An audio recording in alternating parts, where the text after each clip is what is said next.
Doctor Doom, Secret Wars et X-Men, bienvenue dans la seconde partie de notre FAQ de mars avec toutes vos questions. Dans la première partie, nous avons parlé de vos interrogations sur les projets Disney+, tels que Moon Knight, Vision ou encore Daredevil, mais aussi de vos questions autour du film Spider-Man 4 et de Doomsday. Désormais, il est temps de s'attaquer à Secret Wars et le MCU d'après. N'oubliez pas de balancer vos questions en commentaire pour faire la prochaine FAQ d'avril. Je vous préviens, je suis en roue libre et il se peut que je vous spoil 2-3 trucs, alors dans le doute, nous entrons dans la spoiler zone, zone de tous les dangers. Je suis Kevin Buckhardt, le théoricien préféré de mes petits curieux préférés. Générique.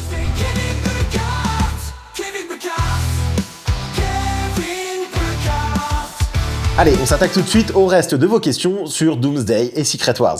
Coco le Best, penses-tu que Doom sera un antagoniste ou un allié des Avengers dans Doomsday puis Secret Wars? Alors, dans Secret Wars, ce sera clairement un antagoniste, puisque ce sera vu comme le fasciste absolu qui a privatisé le multivers à son insu et qui a supprimé le libre arbitre, comme l'avait pu faire celui qui demeure, en créant son propre univers. Malgré tout, dans Doomsday, je pense que ce sera beaucoup plus compliqué qu'on ne le croit, puisque, en gros, le multivers se meurt, et que si on ne fait rien, il n'y aura plus rien. Et Doom va avoir ce truc de se dire oui, c'est difficile ce que je fais, mais je le fais pour la bonne cause. C'est vraiment ce qui se passe dans les comics. Et dans les comics, on peut se poser la question de se dire, ben oui, mais il a peut-être raison. Et en fait, c'est toute la beauté de ce personnage. Doom, souvent, quand il n'est pas juste le méchant, aide les alliés, mais les aide à sa façon. Et c'est ça le problème, c'est que sa manière de faire n'est pas la bonne. Roméo Go nous demande, penses-tu que Doom de RDJ va rester après Secret Wars? Non, je ne pense pas. D'ailleurs, ça a été plus ou moins annoncé. On nous a dit que si ce Doom avait la tête de RDJ, c'est pas pour rien et ça va être expliqué. Mais par contre, il y a de très peu de chances qu'il reste après Secret Wars. Espérons que ce soit juste une histoire magistrale pour ne pas la gâcher. Alors après, est-ce qu'on aura un autre Doom après? C'est très difficile à définir. Je pense que ce serait tout aussi compliqué, mais peut-être qu'il pourrait dire qu'après ce serait un Doom beaucoup plus jeune et du coup changer et recaster, un Doom qui aurait eu une seconde chance, qui serait moins amer, qui serait moins vieux, et du coup recaster un autre acteur pour jouer ce personnage, ce serait très intéressant d'ailleurs. Mais je pense que là, celui de RDJ en particulier, celui qui sera torturé, celui qui aura cette idée-là, non. Il dépassera pas Secret Wars. Nouvelle question de Mohamed Rabat. Penses-tu que Doctor Strange pourrait être la cause de l'incursion de la Terre 616, voire même un futur antagoniste? Je pense que c'est la direction qu'ils prennent. Et je trouve ça très intéressant. En gros, on a vu dans le passé que Strange a l'air d'être le dénominateur commun à tout ce qui se passe dans le multivers en termes d'incursion. Il l'a été dans l'univers 838 dans le Multiverse of Madness, et on a Cléa qui vient à la fin lui dire mec, t'as créé une incursion, on va essayer de la modifier. Et donc, on a ce Strange qui est parti dans, la dimension noire, mais qui est parti sûrement dans une espèce d'enquête pour essayer de résoudre la bêtise qu'il a faite. Et je pense qu'en gros, notre Strange, celui du 616, on sait que l'univers 616 est assez particulier, eh bien, aura à cœur d'arranger les choses et d'essayer d'être le Strange qui est différent de tous les autres. Et pour ça, en fait, un Strange étant un Strange, il prendra peut-être les mauvais choix.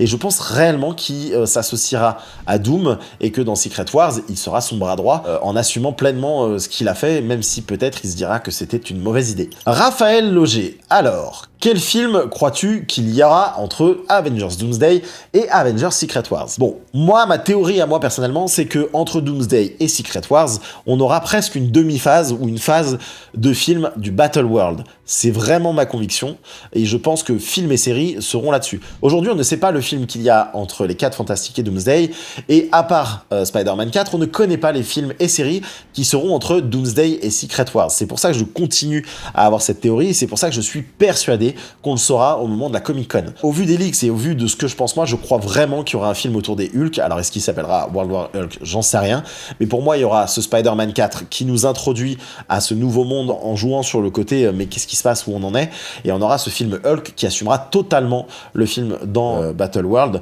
Et après les séries, je sais pas, il y a plein de choses à faire, mais voilà, ça peut être très intéressant. Coco is Coming, est-ce qu'on pourrait aussi voir à travers la fin de l'arc du multivers, et notamment dans Secret Wars, des vilains réapparaître à l'écran type Thanos, Ultron, Bouffon Vert, le leader, Cassandra Nova, et là, la mort, etc.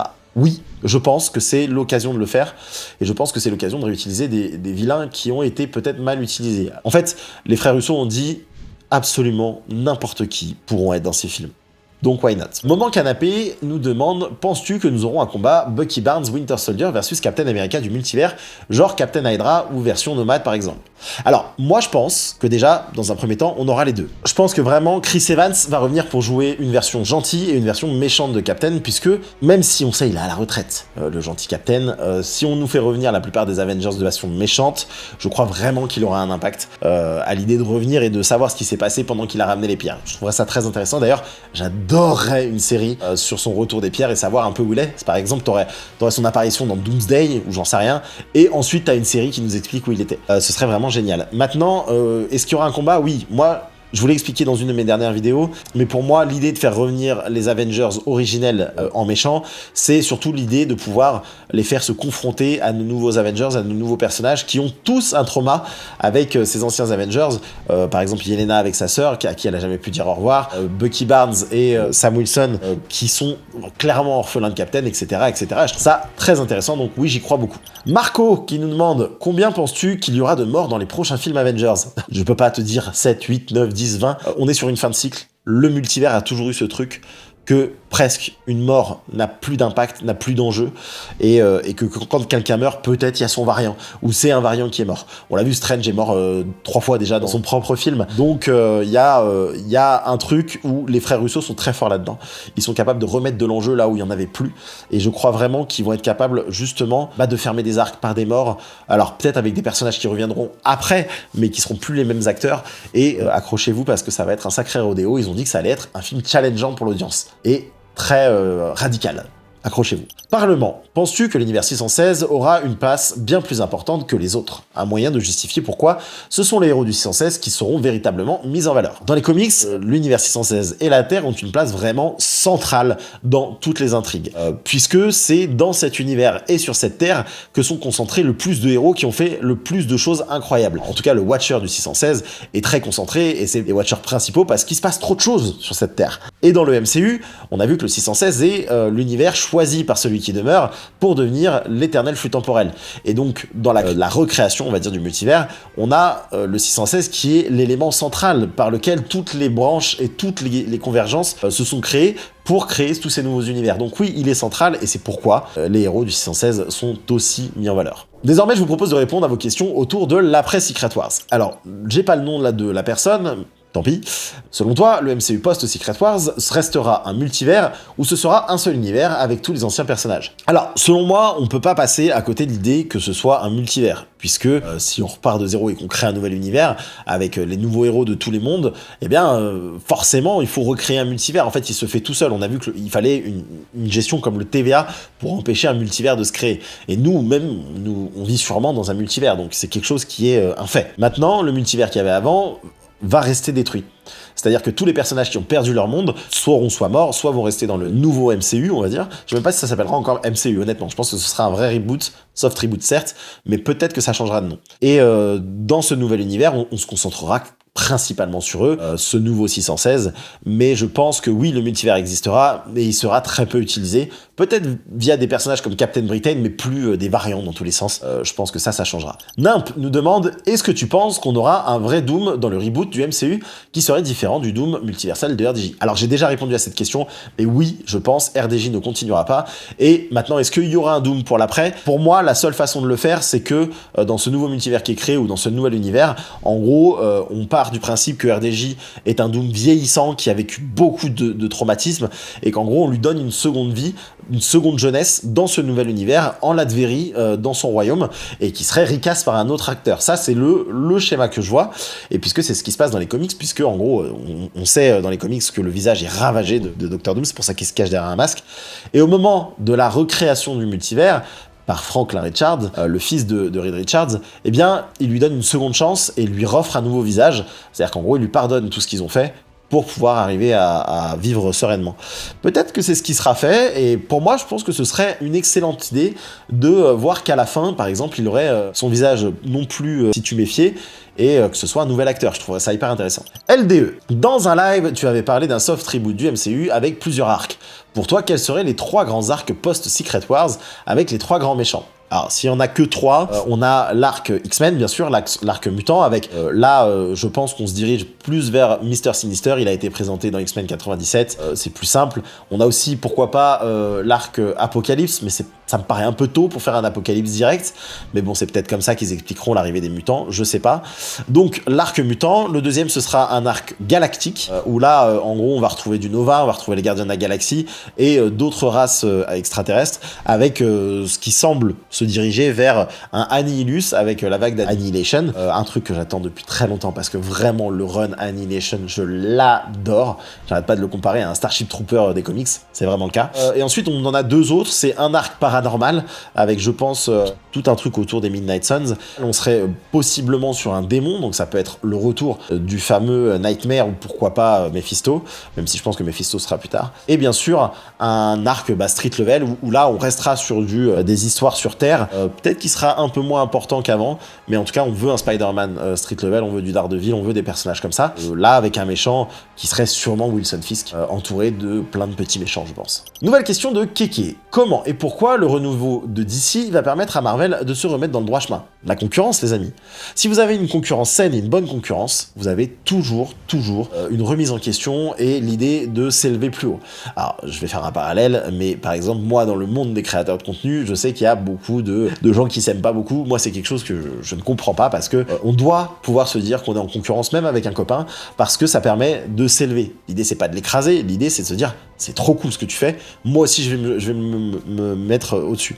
Et donc, si James Gunn fait un très bon travail, ça va forcément servir Marvel, qui vont se dire putain, il est fort, comment on est plus fort? Voilà. Théo Pina qui nous demande, après les prochains Avengers, est-ce qu'il y en aura d'autres?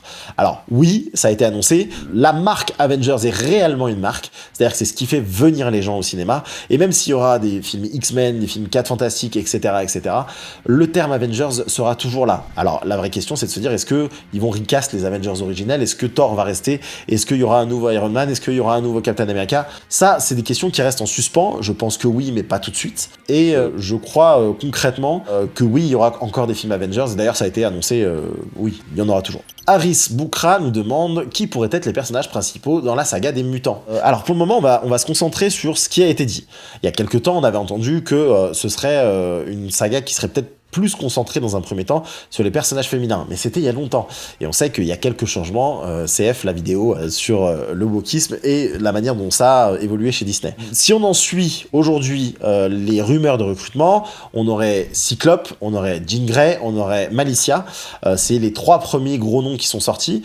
On aurait forcément du Wolverine, mais alors est-ce qu'on aurait le nouveau ou l'ancien qui resterait dans le coin? Ça, je ne sais pas. Apparemment, pour le moment, on est plus sur l'ancien. Et en ayant ces 3 personnages, on ne peut que se dire qu'il y aura forcément Charles Xavier qui sera dans le coin. Donc c'est ces personnages-là, donc peut-être quelque chose d'assez classique au final, mais je pense qu'il y aura à côté d'autres personnages qui pourront être dans un premier temps secondaires et qu'on va pouvoir faire grandir. Je pense que les X-Men sont la meilleure chose pour pouvoir enfin s'attacher à des personnages, parce que c'est vraiment ce qui fait la force des X-Men, et on l'a vu juste avec une saison de X-Men 97, c'est incroyable comme on s'attache à eux. Donc voilà, je suis vraiment pressé de voir enfin un bon Cyclope. Enfin, Mr. Hollywood qui nous demande, penses-tu que si Secret Wars aboutit bien à la destruction du multivers, en gardant les personnages importants des autres univers, Marvel conserveront les Spider-Man de Tobey Maguire et Andrew Garfield sur la Terre principale en plus de Tom Holland? Mon avis, il n'y a aucun intérêt à faire ça. C'était très bien de les avoir ramenés, même moi j'aurais préféré les avoir que dans No Way Home et pas les retrouver par la suite, parce que déjà, Tobey Maguire, il est fatigué, on peut dire ça comme ça, et Andrew Garfield, qui moi je l'adore, il est passé à autre chose, à nous de passer à autre chose aussi. En fait, ce qui serait vraiment bien, ce serait d'avoir un vrai Peter Parker Tom Holland, parce que moi je suis pas un grand fan de la trilogie Peter du MCU, et j'ai vraiment envie de retrouver un vrai Spider-Man, il est temps de passer à autre chose. Allez, on finit avec la question de Maverick, qui nous demande quel pourrait être l'avenir du leader après Cap 4, est-ce qu'il pourrait revenir après Secret Wars, et pour quel projet? Peut-être World War Hulk. Alors après Secret Wars, non, j'y crois pas du tout. C'est un personnage qui n'avait pas eu beaucoup de charisme, mais on sait quand même que Marvel joue beaucoup sur est-ce que le film dans lequel était le personnage a fonctionné ou non. Là, en l'occurrence, on peut pas dire que c'est le cas. Par contre, je l'imagine bien en tant que personnage dans un film Hulk dont on a parlé plus tôt. Donc, un personnage qui soit dans cet univers Hulk, parmi d'autres personnages dans l'univers Hulk qu'on pourrait introduire, qui soit l'un des barons ou un conseiller justement de pourquoi pas Maestro. Je trouverais ça très intéressant, mais à part ça, non, je ne pense pas. Bon, j'espère que vous avez apprécié ce nouveau format. Si c'est le cas, n'hésitez pas à me le dire dans les commentaires, et surtout posez vous aussi vos questions. Si vous n'avez pas vu la première partie de cette FAQ de mars, je vous mets la vidéo juste ici, et en attendant la prochaine, surtout, n'oubliez pas d'être curieux, c'est le secret pour être heureux. Ciao!